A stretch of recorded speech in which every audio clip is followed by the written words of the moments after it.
पनवेल तालुक्यातील विचुंबे येथे गुटख्याचा मोठा साठा जप्त, 28 लाखांचा मुद्देमाल हस्तगत। पनवेल तालुक्यातील विचुंबे येथे गुटख्याचा मोठा साठा जप्त करण्यात आला आहे।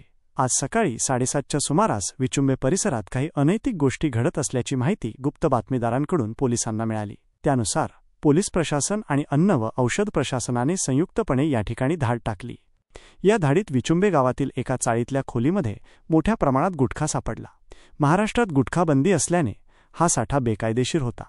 जप्त करण्यात आलेल्या गुटख्याची किंमत 20,06,000 रुपये असून एकूण 28 लाख रुपयांचा मुद्देमाल हस्तगत करण्यात आला आहे। या प्रकरणी एका आरोपीला अटक करण्यात आली आहे। गुटखा, पान मसाला अशा तंबाखूयुक्त पदार्थांसह माल पोहोचवण्यासाठी वापरण्यात आलेली दुचाकी देखील जप्त करण्यात आली आहे। या कारवाईबद्दल अन्न सुरक्षा अधिकारी, गुप्तवार्ता विभाग कोकण, श्री उत्तरेश्वर बडे यांनी माहिती दिली। आज दिनांक 23 जानेवारी 2025 रोजी आपल्या अन्न आणि औषध प्रशासन विभागाचे माननीय मंत्री नरहरी झिरवळ साहेब यांच्या आदेशानुसार आणि आपल्या अन्न आणि औषध प्रशासन विभागाचे सह आयुक्त गुप्तवार्ता माननीय राहुल खाडे साहेब, त्यानंतर आपल्या विभागाचे माननीय आयुक्त नार्वेकर साहेब यांच्या मार्गदर्शनाखाली आपण आजची ही कारवाई प्रस्तावित केलेली होती। आपल्याला गुप्त बातमीदारामार्फत माहिती मिळालेली होती। त्या अनुषंगी आपण या विभागाचे, या कार्यक्षेत्राच्या वरिष्ठ पोलीस निरीक्षक माननीय ढाकणे मॅडम यांच्या सहकार्याने आपण सकाळी साधारणतः 7:45च्या सुमारास या ठिकाणी हजर झालो आणि हजर राहून या ठिकाणी तपासणी केली असता आपल्या या विभागाचे सहाय्यक पोलीस निरीक्षक घागरे साहेब यांच्या समवेत येऊन या ठिकाणी पाहणी केली असता या ठिकाणी प्रतिबंधित केलेला अन्नपदार्थाचा साठा मोठ्या प्रमाणावरती आढळून आला।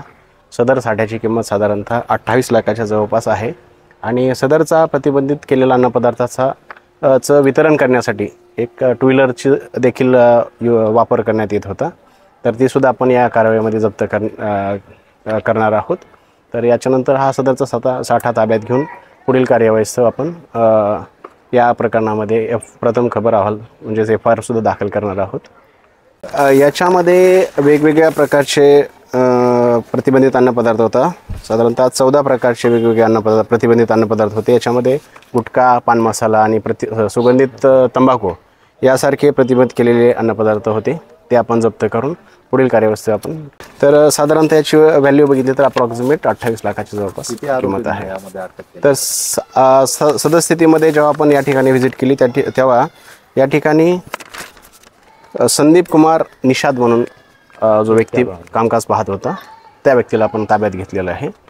तर तो जो नाव अजून यापुढे निष्पन्न होतील किंवा तो जो नाव सांगेल ते नाव आपण पुढे FIR मध्ये आपण टाकणार। मालकांवर काय कारवाई याच्यामध्ये आता घरमालकाने त्या व्यक्तीसोबत काही भाडे करार केलेला आहे का, भाडे तत्त्वावर काही जागा दिलेली आहे का हे बघणं गरजेचं आहे। जर तसं भाडे करार जर केलेला असेल तर आपल्याला त्यावर कारवाई करायची किंवा काय ते लीगल बेसिसवरती नाही। यापुढे देखील जर असं आपल्याला गुप्त बातमीदारामार्फत जर असं मोठ्या प्रमाणावरती कुठं विक्री होत असताना आढळून आल्यास आमच्याशी संपर्क केल्यास किंवा आमचा टोल फ्री क्रमांक आहे त्यावरती संपर्क केल्यास आम्ही निश्चितपणे यापुढे ही कारवाई घेऊ। याच्यामध्ये सदस्यतेमध्ये आपण कोणाचं नाव सांगणं ते शक्य होणार नाही, कारण शेवटी आरोपीला आता आपण जेव्हा इन्क्वायरी करू, पोलीस खात्यामार्फत जेव्हा ते इन्क्वायरी होईल त्यावेळेस जर निष्पन्न झाले तर त्यांचे नाव निश्चितपणे यामध्ये ॲड करा। तर याच्यामध्ये आता एक्झॅक्टली ह्याचं काय पुरवठा बिल वगैरे यांनी काही सादर केलेलं नाही। आपण तशी विचारणा केली किंवा कुठून माल विकत घेतला आहे किंवा कोणाला पुरवठा करणार आहात तर याच्याबद्दल आपल्याला त्यांनी वितरण करण्यासाठी जे काही विक्री बिल किंवा खरेदी कुठून केलं याच्याबद्दल खरेदी बिल यांनी काही उपलब्ध करून दिलेले नाहीत। त्यामुळे निश्चितपणाने आपल्याला अद्याप त्यावरती काही प्रतिक्रिया देणं शक्य होणार नाही।